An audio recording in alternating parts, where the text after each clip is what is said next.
Atos, capítulo 28, versículo do 3 ao 10. A palavra do Senhor diz assim: E havendo Paulo ajuntado uma quantidade de vides, e pondo-as no fogo, uma víbora fugindo do calor, lhe acometeu a mão.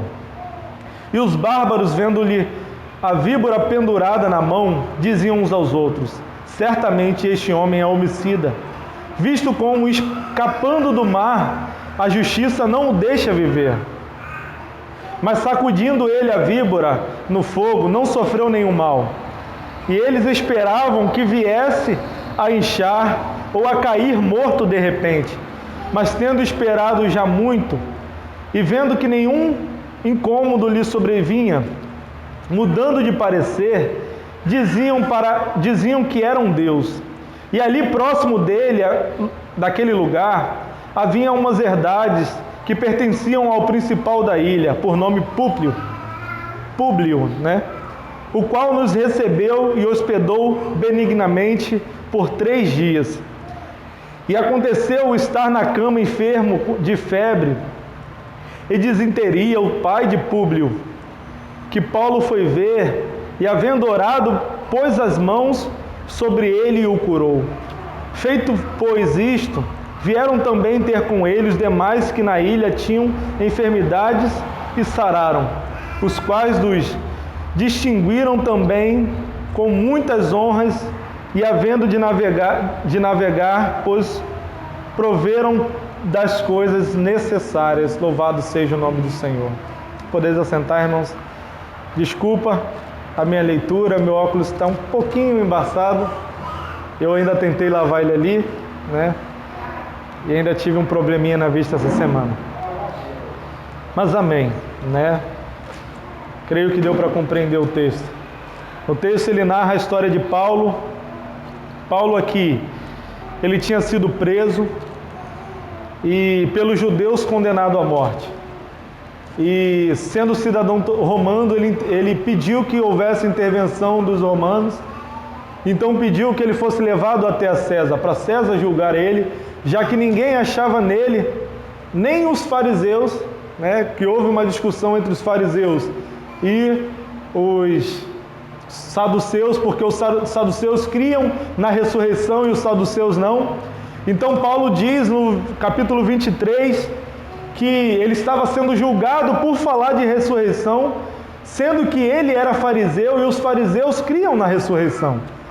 E criam também em Espírito. Então ele dizia que o Espírito Santo, o próprio Jesus, na verdade, se revelou a ele. Então eles começaram a crer naquilo e houve uma discussão entre os fariseus e os saduceus. Então ele foi e queriam matá-lo. Então ele foi e pediu o último recurso, como podemos dizer, como se fosse hoje o STF, o Supremo Tribunal. Então Paulo pediu para ser julgado por César em Roma. E no caminho para Roma acontece o naufrágio. Paulo bem que avisou, na leitura vocês vão conseguir ver isso.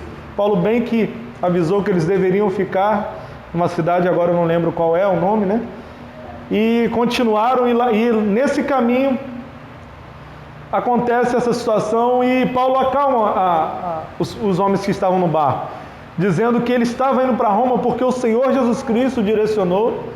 E dessa maneira, o Senhor prometeu para ele que nenhum daqueles que estavam com ele iria se perder. Então ele disse para aqueles homens ficarem calmos por conta disso. E foi justamente o que aconteceu. Eles conseguiram naufragar, na verdade, próximo a uma ilha. E ali se encontraram nessa ilha e começa o capítulo 28. E esses bárbaros eram os homens que viram tudo aquilo acontecer. Viram o naufrágio. Então por isso que eles dizem, o cara sobreviveu a um naufrágio e logo depois é picado por uma víbora, quer dizer que ele é um malfeitor mesmo. A justiça está acontecendo. E depois eles vão e veem que nada acontece com Paulo, então eles falam, ele só pode ser um Deus. Sobreviveu a um naufrágio e depois ainda é picado por uma cobra e não morre, não acontece nada com ele, só pode ser um Deus. Mas na verdade eles ainda não conheciam o Deus que Paulo servia. E aí eles têm então Paulo. Eu amei o texto porque eu comecei a compreender e ver Paulo preso, a ponto de, antes de acontecer o naufrágio, alguns centuriões diziam, vamos matar todos os presos. E Lucas, que narra a história de Atos, ele diz que eram cerca de 200 pessoas. E um dos centuriões diz: vamos matar todo mundo para eles não fugirem. E um dos guardas que viu, conheceu Paulo mais de perto, viu que Paulo não era digno de ser morto, porque pecado algum ele tinha cometido. Então ele interviu naquilo para que aquilo não acontecesse, para que eles não matassem os presos, e acontecesse aquilo.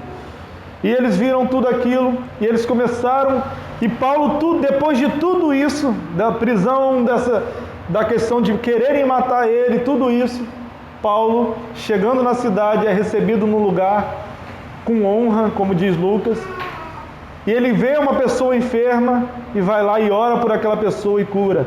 E depois outros enfermos vão até Paulo, e são orados, e Paulo impõe as mãos sobre eles, e eles são curados. Mais à frente nós vamos ver Paulo chegando em Roma, e a primeira coisa que Paulo faz é o quê? Ir pregar o Evangelho. Mesmo preso, César deu um tempo para Paulo descansar, não lembro aqui quantos anos, mas deu um tempo, e depois da chegada lá, ele ainda vai pregar o Evangelho. Ele chega nas sinagogas, começa a falar sobre Jesus. Ele chega para os judeus, começa a explicar tudo aquilo que tinha acontecido, o porquê estavam querendo matar ele. Então a história, eu fiquei surpreendido, na verdade, em analisar melhor. Já li o livro de Atos, mas não que nem na maneira que nós estamos fazendo, meditando, estudando sobre o assunto. E o que me tocou foi que Paulo, mesmo preso, continuou fazendo a obra de Deus. Às vezes Paulo poderia estar naquele momento salvando a vida das pessoas, mas a sua própria vida ele não tinha poder, estava nas mãos de Deus. Paulo entregando, curando enfermos, pessoas que às vezes poderiam estar até à beira da morte. Nós não sabemos o quadro dos enfermos. E ali Paulo, na circunstância que ele estava, preso, passando todas aquelas dificuldades, mesmo assim, continuou fazendo a obra de Deus. Eu aprendi duas coisas que eu achei muito importante com esse texto. Meditando nesse texto, e Deus é tão maravilhoso que justamente veio a calhar no período que nós estamos passando, como pregações que eu trago aqui, sobre esse período de pandemia, essa dificuldade com essa doença. E nessa semana eu fui atender uma pessoa que teve crise de ansiedade, uma irmã aqui da congregação, veio no culto no fim de semana, na segunda-feira me ligou, porque de domingo para segunda teve crise de ansiedade. E não conseguiu dormir, só sabia chorar e queria ir para o hospital, falta de ar, passando mal. E eu fui correndo na segunda-feira lá ter com ela. E eu pedindo: Senhor, ajuda-nos. Porque são tantas pessoas que estão ficando doentes por dentro. E o pior de tudo é que a gente não percebe. Só quando a situação está muito grave que as pessoas percebem. E esse texto de Paulo para mim foi algo que me ensinou bastante. Ainda bem que essa pregação vai para a internet para que todos ouçam. A primeira coisa é que a palavra nos ensina que nenhum mal nos acontecerá. Que nós devemos continuar no propósito. Paulo estava preso porque estava pregando o Evangelho. E mesmo preso, na verdade nas prisões de Paulo, nós vamos ver Paulo e Silas na prisão, louvando ao Senhor. E ali a gente vê a salvação da família do carcereiro, não é isso? Dele, toda a sua família, a conversão através da vida de Paulo na sua prisão. Então você vê os apóstolos presos, mesmo assim continuando em prol do reino de Deus. Isso nos ensina que nós não podemos parar.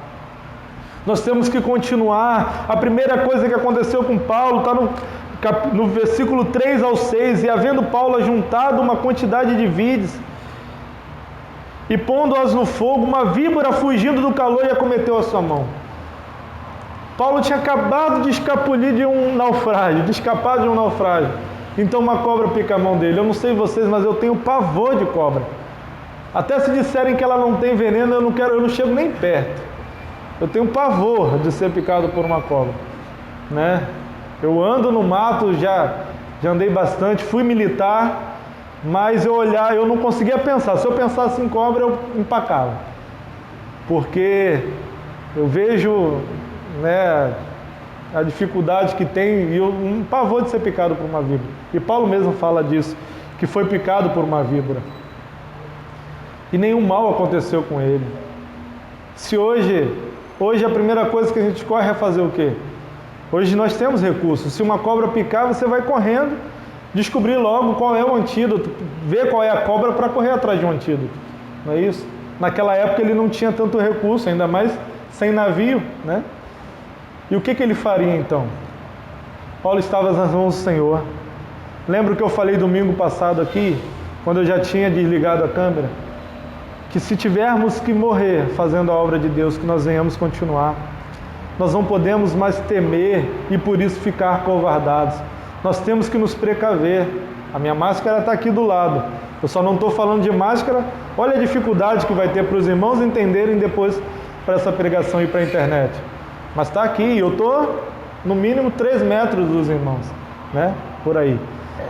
Então, mas nós temos que fazer a nossa parte. Álcool em gel, nós temos logo na entrada aqui. Eu dei um frasco de bolso para cada um irmão dessa congregação. Todo mundo tem, ninguém pode dizer que não tem. E nós temos aqui para repor aquele que não tiver em casa. Nós temos guardado na despensa para o irmão que não tiver condições de comprar. Então ninguém pode dizer que não pôde se cuidar. Porém, nós temos que continuar prosseguindo. Uma vez eu conversava com um amigo e ele me deu uma ilustração que faz todo o nosso sentido, faz todo sentido em nossas vidas. Na verdade, nós que estamos na caminhada cristã, nós nunca paramos, nunca. Nunca ficamos parados em algum lugar, porque nós sempre estamos remando contra a maré.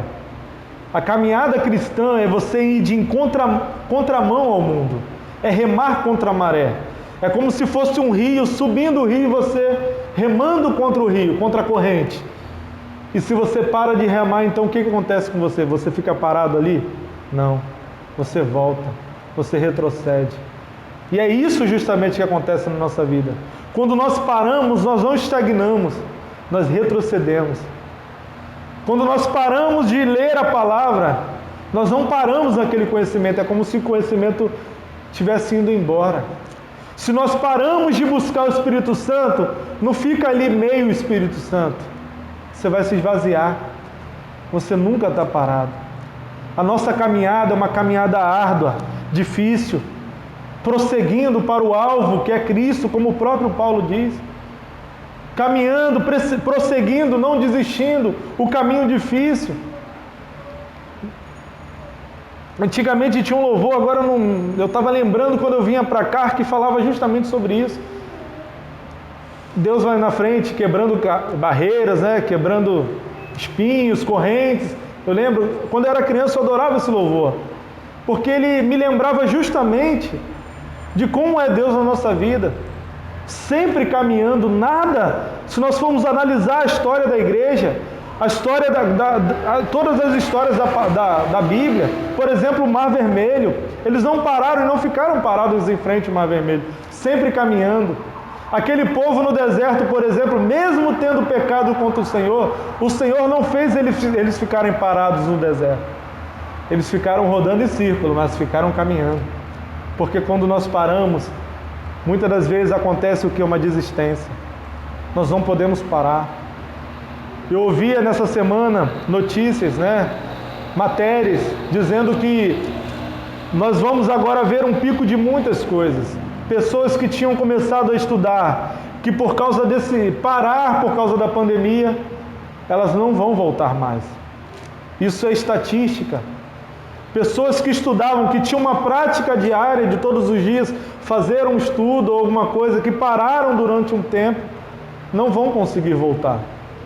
E é justamente isso que acontece nas nossas vidas. Nós tivemos um momento agora de começarmos a fazer algo. Nós temos mais tempo para ler a palavra, mais tempo para buscar o Senhor, orar, jejuar. Mas o que nós fazemos? Buscamos tempo com entretenimento, jogos no celular, séries, filmes, buscando tantas coisas, e é justamente o que o diabo quer. O diabo quer nos entreter. Ele quer nos distrair no momento que nós precisamos estar mais vigilantes. Paulo poderia muito bem ter parado ali. Gente, acabou de sair de um naufrágio, eu vou ficar tranquilo, vou ficar quietinho na minha. Acabei de naufragar, gente. Eu não cheguei a naufragar, mas o barco virou pertinho. Só tivemos que nadar um pouquinho até o mar. E aquilo me deu uma agonia tão grande. E era um barquinho, não era nem um barco grande que cabia 200 pessoas. Imagina uma situação como essa. Todo mundo nervoso, desesperado, e Paulo curando enfermos, curando doentes. Isso me leva ao segundo ponto. A obra deve continuar. Paulo não parou na caminhada. Paulo continuou fazendo a obra de Deus, o que ele foi feito para fazer, o que ele estava fazendo ali. A palavra nos mostra, Marcos capítulo 16, abre comigo a sua Bíblia.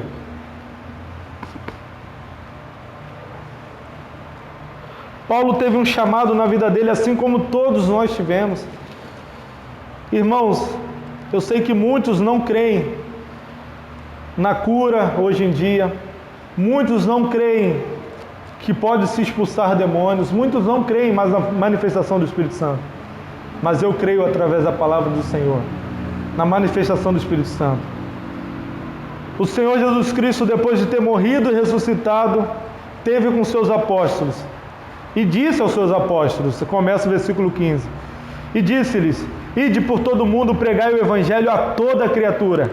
Quem crê e for batizado será salvo, mas quem não crê será condenado. E estes sinais seguirão aos que creem. Estes sinais, quais sinais? Em meu nome expulsarão demônios, falarão novas línguas, pegarão nas serpentes, e se beberem alguma coisa mortífera, não lhes fará dano algum, e porão as mãos sobre os enfermos e os curarão. O Senhor Jesus Cristo prometeu aos seus discípulos que eles ficassem até Jerusalém, até que do alto fossem revestidos de poder. De poder. Esse poder foi prometido não apenas aos discípulos, mas a todos nós. Quando, em Atos aqui também vai falar, quando Filipe vai pregar o Evangelho, e aquelas pessoas recebem o Evangelho de Cristo e são batizadas, a igreja envia Pedro e Tiago para que aquelas pessoas, além de batizadas, recebessem o Espírito Santo, fossem cheias do Espírito Santo. É algo essencial na vida de um cristão, ser cheio do Espírito Santo. E você cheio do Espírito Santo, esses sinais seguirão você. Onde você estiver, se tiver um endemoniado, ele vai sair em nome de Jesus. Se tiver um enfermo, ele será curado em nome de Jesus. Se alguém te oferecer algo oferecido ao diabo, algo mortífero, nenhum mal fará sobre a sua vida. Se tiver uma doença, o coronavírus, e não for a vontade de Deus você morrer, você não vai morrer. Deus vai guardar a sua vida. Deus vai guardar você. Entendem? Se for da vontade de Deus que você morra, aí não tem para onde correr. Glória a Deus, né? Para que correr disso? Se é a vontade de Deus, é porque você está no caminho certo. Não fique como aqueles debaixo da permissão apenas, porque a palavra do Senhor diz que Ele não tem prazer na morte do ímpio. Antes o seu prazer é que ele se converta e viva. Então não é a vontade de Deus que um ímpio morra. O ímpio morre por muito negar a Cristo, por não querer o perdão de Deus sobre a vida dele, e assim ele morre sem Cristo. Agora, para um convertido a Cristo, só morre se for a vontade de Deus. Quem está em Cristo só morre se for a vontade de Deus, porque Deus não permite que o diabo toque na vida dele, assim como aconteceu na vida de Jó. Estava em Cristo, estava em Deus, ele permanecia firme na sua fé. Não era a vontade de Deus que ele morresse. Não era. Então Deus não permitiu que ele morresse. Agora na vida de um ímpio, às vezes é diferente. Deus permite que ele morra sem salvação, porque ele não recebeu o perdão. Porque ele abriu mão do perdão. Porque o perdão é para todos nós. O Evangelho é para toda criatura. Como o Senhor diz, ide por todo mundo e pregai o Evangelho a toda criatura. toda não é fazer acepção de pessoas. Alguns merecem o evangelho e outros não. Paulo também pregou para preso. Paulo e Silas na prisão louvando, ele pregava também para preso. Não significa que ele não fazia acepção de pessoas, na verdade, não fazia. O próprio Cristo não fez acepção de pessoas, como alguns disseram, que Jesus não quis pregar para fariseu ou saduceu. Pregou sim, Nicodemos era um fariseu. Aqueles que não aceitaram a Jesus, que renunciaram ao perdão de Deus, a esses o Senhor entregou a Satanás. Aqueles que não quiseram o perdão de Deus. Entendem? Aqueles que renunciaram ao perdão de Deus. E não é o nosso papel hoje, né? Eu ouvi de uma pessoa, de uma tia minha que não é convertida a Cristo, de umas mortes que tiveram lá no Rio, né? Os policiais mataram alguns bandidos, né? E alguns dizem que foi assassinato, né?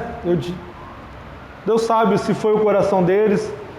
Eu, no lugar deles, eu não sei o que faria, porque todos os bandidos estavam com fuzil, né? Então, esperar ele atirar primeiro, eu não sei se eu faria. Graças a Deus, Deus me deu essa profissão, não deu, né? Mas é aquele monte de bandido, né? Se eu não me engano, cinco, né? Todos eles camuflados de fuzis. E a minha tia falou assim, eles morreram, mas a gente não sabe para onde eles foram. Porque não sabemos. Nós não temos poder para dizer se alguém foi para o céu ou para o inferno. Não tenho. Eu sei que o caminho dele mostra que se ele permaneceu naquele caminho, ele foi para o inferno. Mas eu não sei até onde foi o arrependimento dele. Se houve um arrependimento, se havia uma mãe orando antes daquilo acontecer. Eu não sei. Porque até o ladrão na cruz ser pendurado na cruz, nós só sabemos que houve perdão para ele porque está escrito na Bíblia. Agora, se não tivesse escrito, um ladrão não, a palavra não diz ladrão, malfeitor. Aquele homem pendurado na cruz, nós só sabemos que ele foi para o reino de Deus, que ele só foi salvo porque a palavra nos diz. Agora, se a palavra não nos dissesse, muitos de nós diríamos que ele não foi para o céu. Porque ele tinha cometido um crime e foi morto por esse crime. Mas só Deus sabe o coração das pessoas, né? Nós não temos poder para julgar. Nós não podemos fazer acepção de pessoas, dizer quem merece receber o Evangelho e quem não.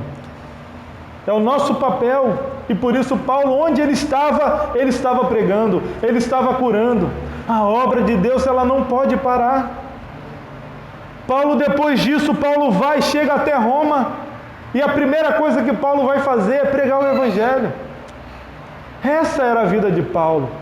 Paulo, em determinada cidade, Paulo é espancado até a beira da morte, a ponto de ser considerado morto.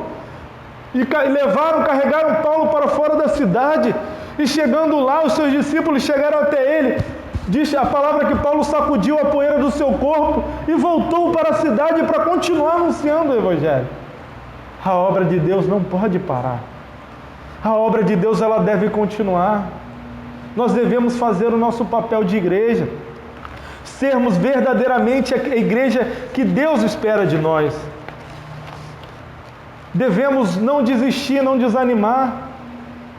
Às vezes parece que a gente está sozinho, aí a gente não pode ser como Elias, achar que só tem a gente, né? E o Senhor diz, ainda há 7.000 que não se curvaram a Baal.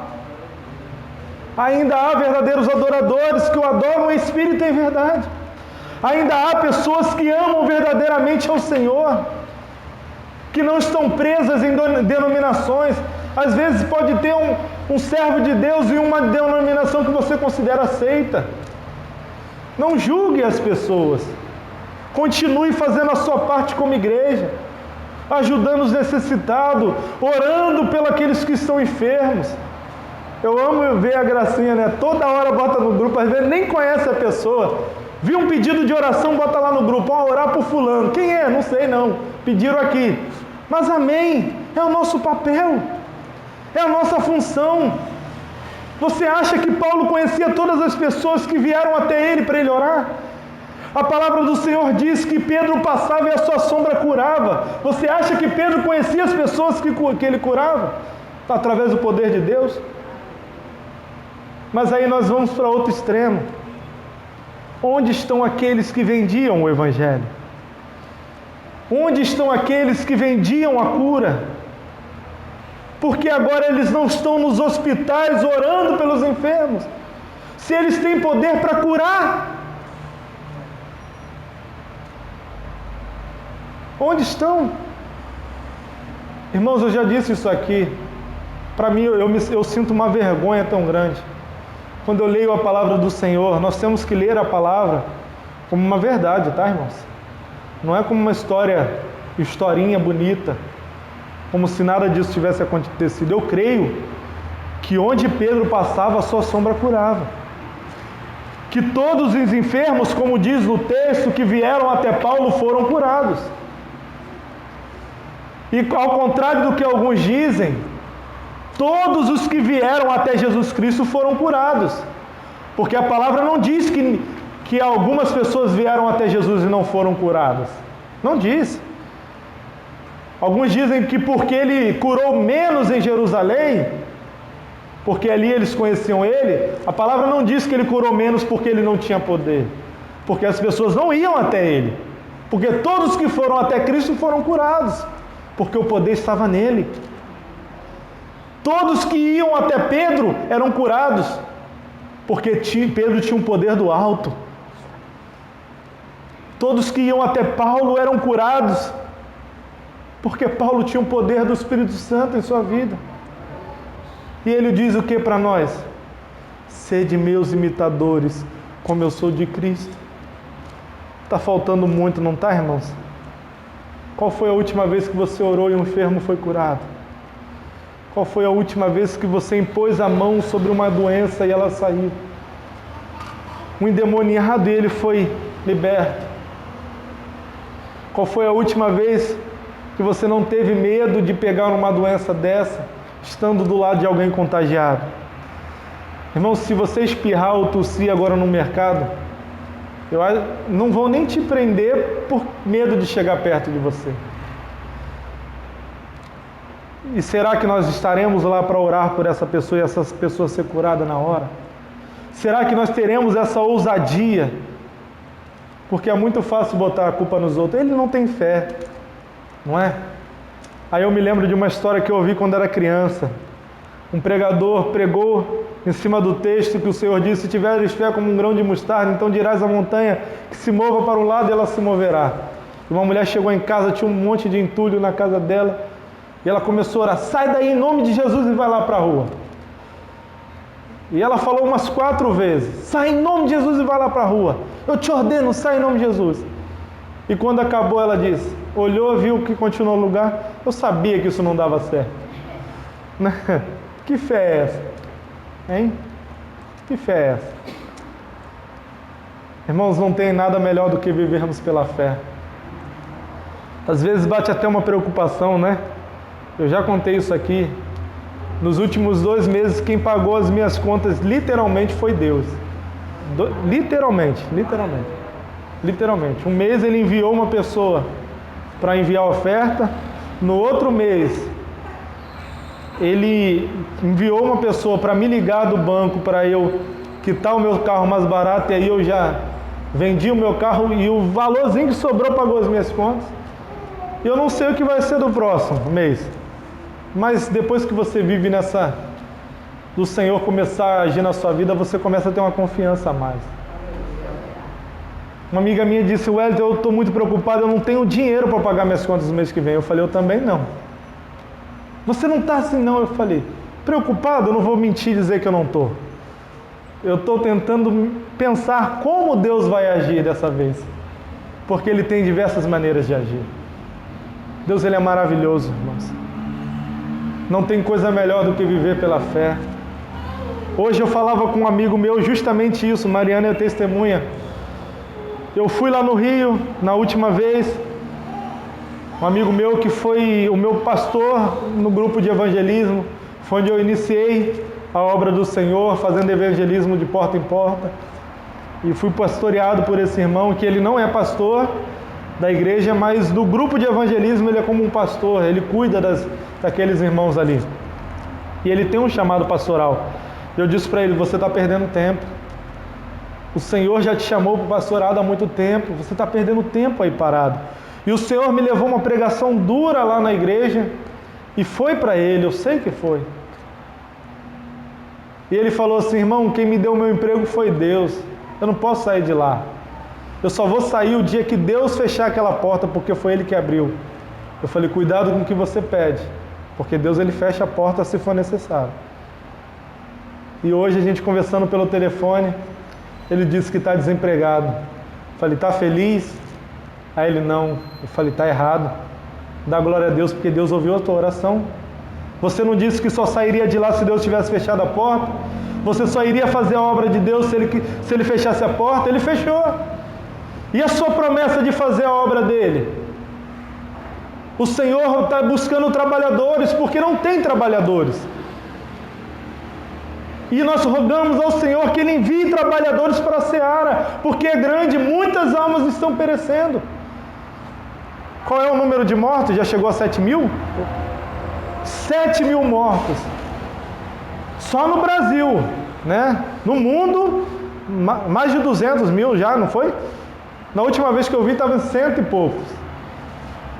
1.000 mortos. Será que todos eles eram convertidos a Cristo? Será que nenhum deles conhecia um cristão verdadeiro que pudesse levar o Evangelho e não levou? Irmãos, nós temos falhado muito com Deus. Aí eu vejo Paulo, um prisioneiro, fazendo a obra de Deus, e nós livres não fazemos. Quanto nós temos falhado contra o Senhor.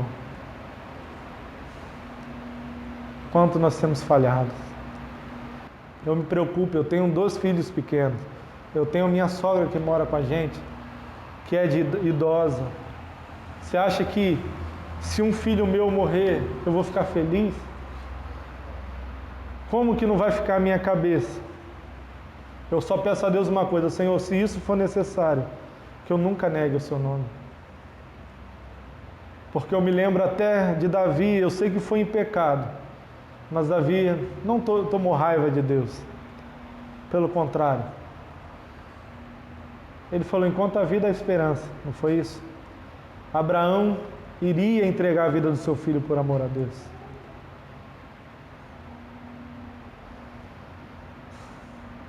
A mãe do profeta Eliseu, não é? Não foi o que aconteceu também?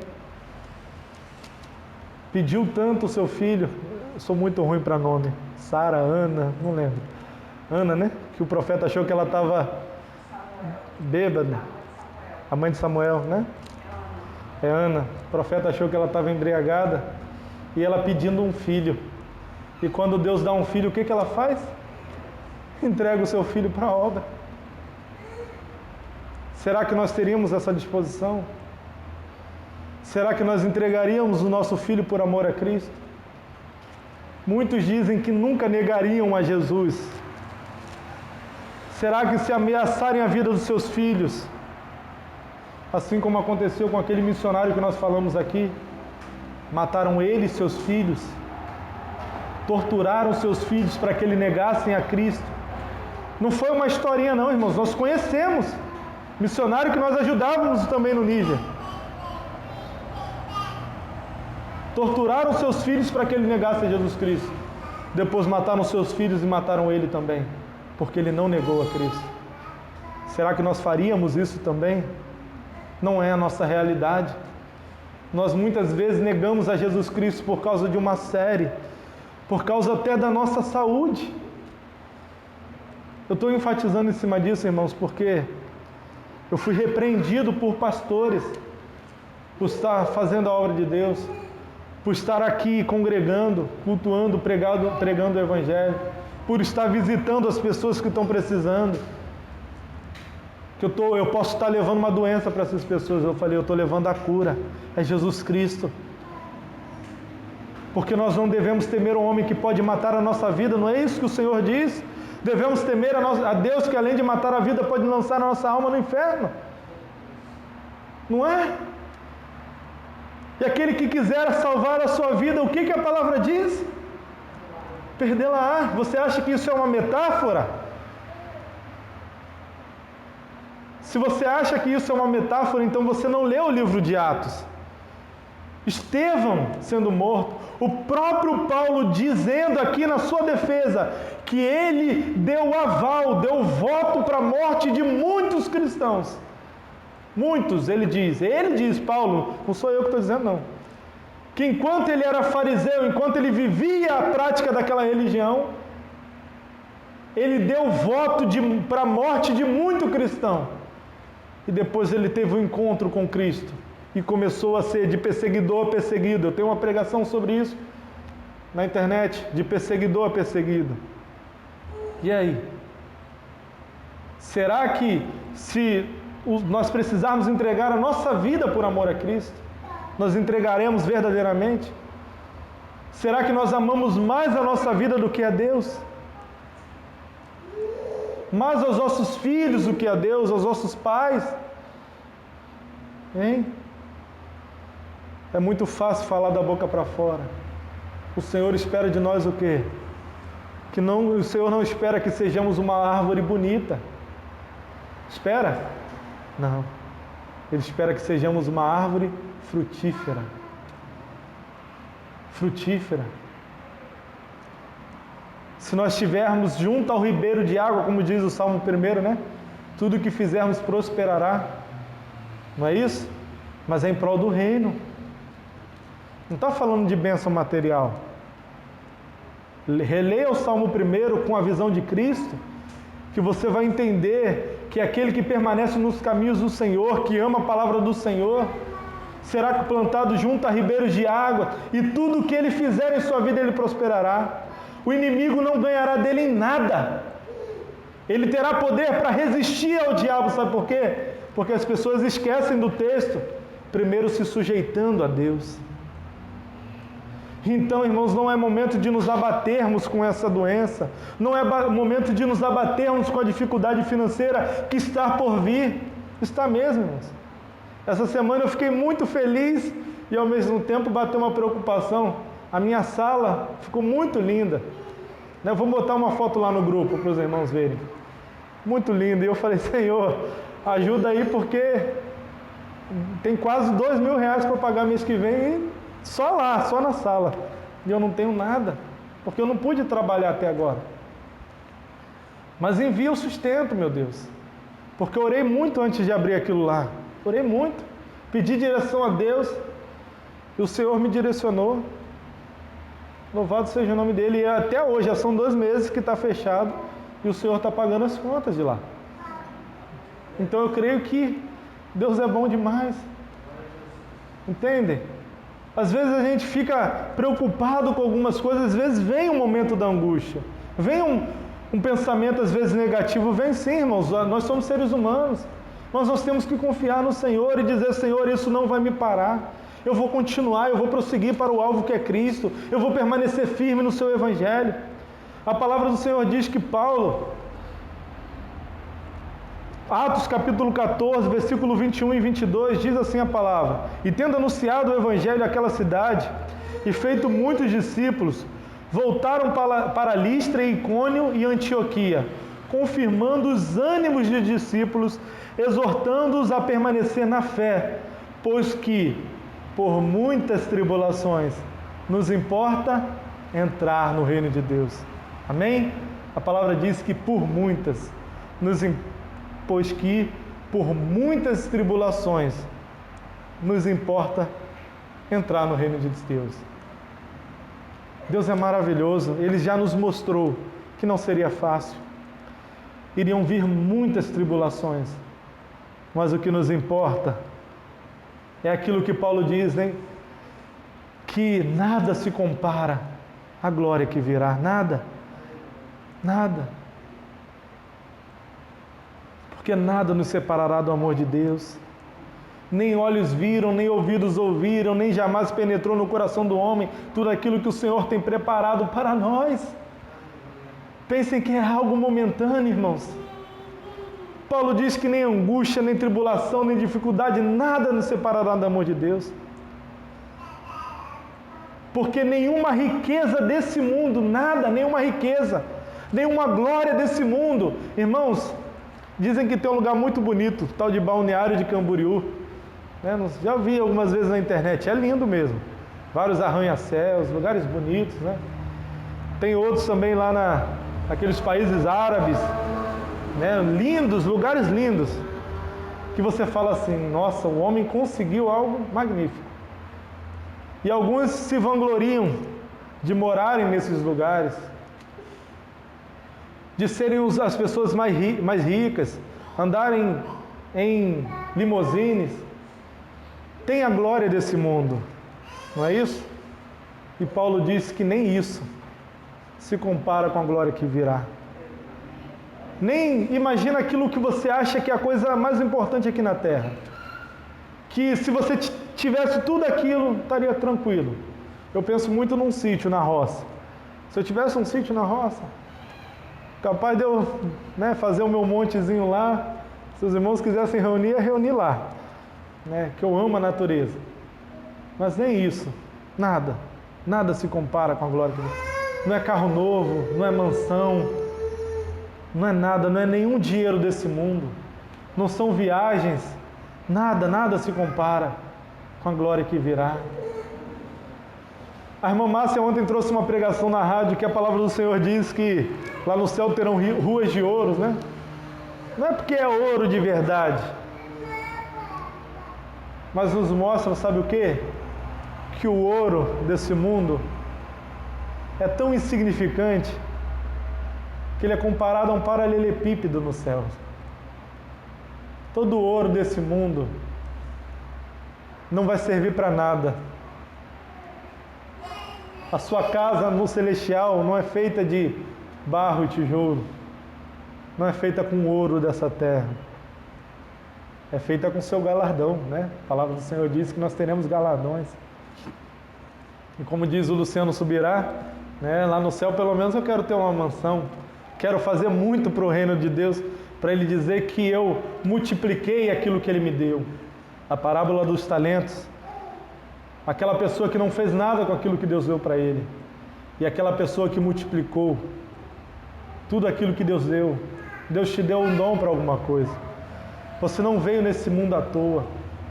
Assim como a vida de Paulo, Deus usou a ousadia que Paulo tinha, a inteligência que Paulo tinha, a sabedoria que Paulo tinha em prol do reino de Deus. Você tem algo que o Senhor separou para você fazer na obra de Deus. Você não está aqui à toa. Você não veio apenas para esquentar um banco, uma cadeira. Você veio para trabalhar na obra do Senhor. Trabalhar. E nós somos aqueles trabalhadores que chegaram no final. Sabe aquela parábola que o Senhor da Seara chamou trabalhadores de manhã e tratou um dinheiro com eles. E no meio do caminho ele encontrou outros trabalhadores e falou para ir lá também. Os trabalhadores trabalharam muito pouco, mas receberam o mesmo salário de quem tinha trabalhado muito. O mesmo. Porque Deus não faz acepção de pessoas. Chegaram na última hora, trabalharam um pouquinho e receberam o mesmo salário. Sabe por quê? O salário esse que é representado na palavra é a nossa salvação. Nós somos a geração do fim. Nós temos muito pouco tempo para trabalhar, mas ainda precisamos trabalhar. Falta pouco tempo, mas ainda precisamos trabalhar. A obra de Deus, ela não pode parar. Entenda que você fazendo a obra de Deus, pode vir o que vier, ela não pode te parar, se Deus não quiser. Nenhuma dificuldade, a doença não pode te parar, a enfermidade ela não pode te parar, a dificuldade ela não pode te parar, a tormenta, nada pode te parar, se você está em Cristo Jesus.